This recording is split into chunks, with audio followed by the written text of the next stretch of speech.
You're in no position to dictate what we're going to feel. आपने खबरों में तबसरों में अमेरिकी सदर डोनाल्ड ट्रंप और यूक्रेन के सदर ज़ेलेंस्की के दरमियान होने वाली मुलाकात जरूर देखी होगी। इस मुलाकात में बहस व तकरार इस किस्म की थी, ऐसा लग रहा था जैसे सदर ट्रंप यूक्रेन के सदर को डांट रहे हैं। दुनिया की सियासी तारीख में ऐसे कई और भी मौके होंगे जब कोई आलमी रहनुमा आपस में बहस मुबाहसा करते हैं और उनके दरमियान लफ्जों की ऐसी जंग का आगाज हो जाता है जिससे वाज़े तौर पर यह लगता है कि कोई एक ऐसा फरीक दूसरे फरीक को डांट रहा है या दूसरे फरीक को कमजोर समझता है। लेकिन एक ऐसे मौके पर जब एक मुल्क जंग की हालत में है और पिछले 2-3 साल से वो रूस जैसी ताकत के हमलों की जद में है और उस मुल्क के सदर को डांट देना ये इंतहाई गैर मुनासिब है। लेकिन इस चीज़ से एक हकीकत वाज़े हो जाती है कि दुनिया में आपकी मुआशी ताकत और आपकी दिफाई ताकत ही आपकी पोजीशन को मुस्तहकम करती है और आपकी पोजीशन को डिफाइन करती है। आप दुनिया में किस मकाम पर खड़े हैं, दुनिया आपको किस नज़र से देखती है, ये आपकी मईशत और आपकी फौजी ताकत या आपकी दिफाई ताकत से अंदाज़ा लगाया जा सकता है। गो के यूरोप के 27 मुल्क इस वक्त यूक्रेन की हमायत कर रहे हैं, लेकिन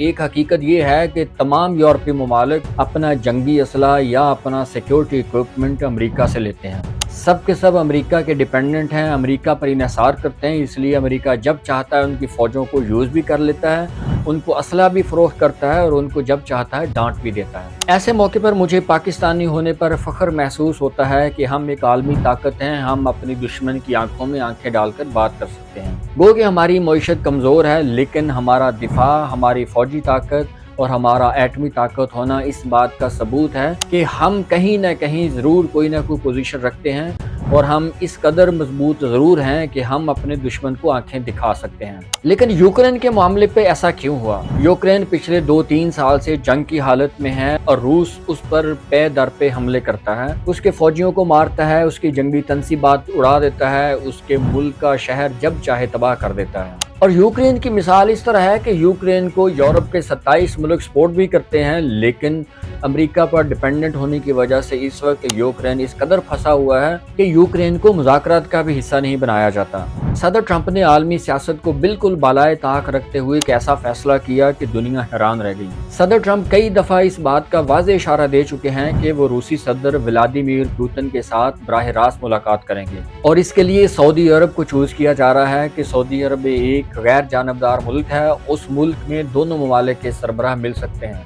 और इस वक्त अमेरिका रूस के सफारतखार और उनके महकमा खारजा इस बात की तैयारी कर रहे हैं कि दोनों सदूर की मुलाकात कब करवाई जाए और कैसे करवाई जाए, और इसके लिए सऊदी अरब को एक अहम मकाम करार दिया जा रहा है। और इससे भी बढ़कर दिलचस्प बात यह है कि सऊदी अरब में ऑलरेडी मुज़ाकरात चल रहे हैं और मज़े की बात यह है कि उसमें यूक्रेन हिस्सा नहीं है। उन मुज़ाकरात में अमेरिकी नुमाइंदे हैं, सऊदी अरब के नुमाइंदे हैं, रूस के लोग हैं, लेकिन यूक्रेन बतौर फ्रीक उसमें शामिल नहीं है। और दुनिया के 2 ताकतवर ममालिक ने फैसला कर लिया है कि वो इस जंग का खात्मा करेंगे, कैसे करेंगे, किन शराइत पर करेंगे, और वो शराइत भी खुद तय करेंगे। और वो जो ताकतवर मुल्क हैं वो हैं अमेरिका और रूस। और इसी सिलसिले में यूक्रेन के सदर ने अमेरिकी सदर ट्रंप से मुलाकात की, लेकिन ट्रंप ने वहाँ उनको डांट दिया।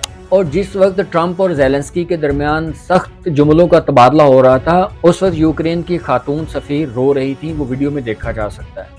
दुनिया की सियासी तारीख में एक ये ऐसा इवेंट है जो हमेशा याद रखा जाएगा कि जब जंग के खात्मे के लिए मुज़ाकरात का आगाज़ हुआ और जंग का एक फरीक मुज़ाकरात में शामिल ही नहीं था। उसकी वजह ये थी कि वो एक कमज़ोर मुल्क था, उसकी इकानमी कमज़ोर थी, उसकी खारजा पॉलिसी कमज़ोर थी और उसका दिफा भी कमज़ोर था। और इस वाक़े से उन मालिक को सबक मिलता है जिनकी मईशत कमज़ोर है, जिनका दिफा कमज़ोर है, जो आलमी पोजीशन मुस्तहकम करने में कतई नाकाम है। और पाकिस्तान जैसे मुल्क को इस बात से सबक हासिल करना चाहिए कि जहां आपका दिफा इस कदर मजबूत है, वहां आपकी मईशत कमज़ोर है। अगर आपके दोनों पहलू कामयाब हों, मजबूत हों, तो आप दुनिया में अपनी पोजीशन को मुस्तहकम करने में कामयाब हो सकते हैं। और बतौर पाकिस्तानी हमें हर वक्त अल्लाह ताला का शुक्र भी अदा करना चाहिए कि हम एक एटमी ताकत हैं, हमारा दिफा भी मजबूत है और हम कई महाजों पर लड़ भी रहे हैं और जीत भी रहे हैं।